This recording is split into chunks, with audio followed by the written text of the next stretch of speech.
When your principal ally produces its national security policy, you could be forgiven for assuming that its toughest language would be reserved for the enemy, or enemies plural.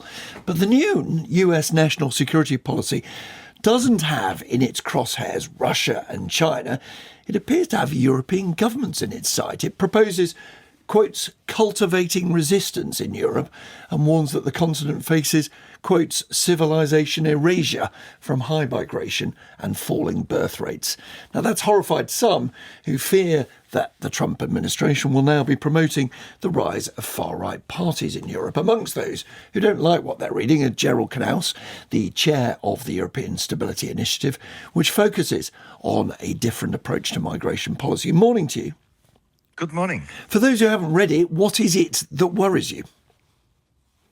Well, it is especially the consistency with what we've heard from the vice president of the US earlier this year in Munich and from the president at the UN General Assembly, that the US considers European greatness an American problem and sees that greatness, which it wants to help restore, best restored by supporting what it calls patriotic European parties, cultivating resistance, that's the quote, within Europe to what it considers the current politics. And that is a very clear call. Here in Germany, nobody can misunderstand what it means, supporting the far-right extremist AfD, which is celebrating this strategy and which, of course, is inspired by Trump, wants to destroy the European Union, is a Dexit party, sees itself allied to Putin, warns about Poland and European neighbors, and risks taking Europe back into its darkest past. So to see the American administration, the biggest ally Europe had since World War II, support radical extremist parties that European nations consider threats to their constitution, as here in Germany, is more than worrying. It's a real signal that one can't rely on what used to be the best friend European Democrats had for a long time. Now, there's always a danger in the language that people use that it reflects their own political judgment. So whether people say extreme or far right or hard right or populist and so on. But it's worth noting for people who don't follow the politics of Germany that the AfD, by your own intelligence agencies, is designated as a threat to the constitution. Yes, it's not my opinion. It's something that the institutions set up with support by the Allies in the 1940s. And then established when the Federal Republic was set up in 1949, they are supposed to monitor institutions that threaten the basic constitutional order, democracy, human rights in Germany. And the AfD has very openly said it wants a completely different Europe. And the leader of the AfD just recently said, and I think this should worry every small democracy in Europe, from Denmark down to Estonia, down to Greece. The leader of the AfD has recently said that Germany sees itself closer under his leadership to Putin than to Poland, that Poland could be a threat. And that's the sort of language we have forgotten in Europe, because European nations have learned to trust each other in the framework of a European Union that, again, is identified as a problem. What's interesting about this, Mr. Knaus, I think what's particularly interesting is whether this is more than words. Sitting alongside me, my colleague Justin Webb here, who hosts the BBC's America Cast podcast.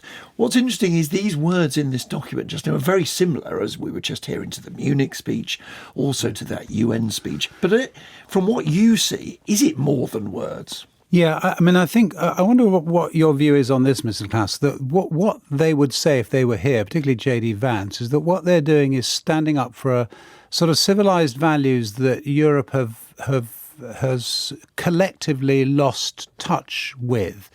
And that sort of fundamental sense is expressed now in support for these parties, potential support for these parties. But actually there is something deeper as well, that they think Europeans aren't properly supporting themselves and their own civilization. And in a sense, they're trying to assist us. I think that is what they would at least claim. Yes, I don't think there is anything hidden here. They talk about certain NATO members will become majority non-European in the very near future. Now, what does that mean? We know, because Trump has said it and J.D. Vance have said it.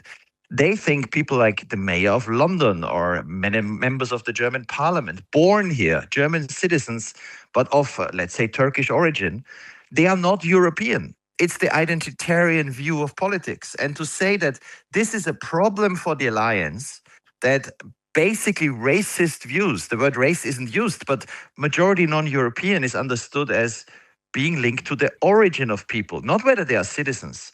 This is the view of far-right parties that promise in Germany, and one of the most prominent AfD politicians has done it openly, to make sure that millions, 20 million, Björn Höcke, an AfD leader, has written in a book, of people now living in Germany should be made to leave. I mean, this is politics, domestic European politics, that threatens to undermine all the values on which our democracies But do you based. think, I mean, that's a crucial point, isn't it? And then they intervene in British domestic politics as well, and are very aware of things that happen in this country, things that are controversial in this country, particularly when it comes to freedom online, etc.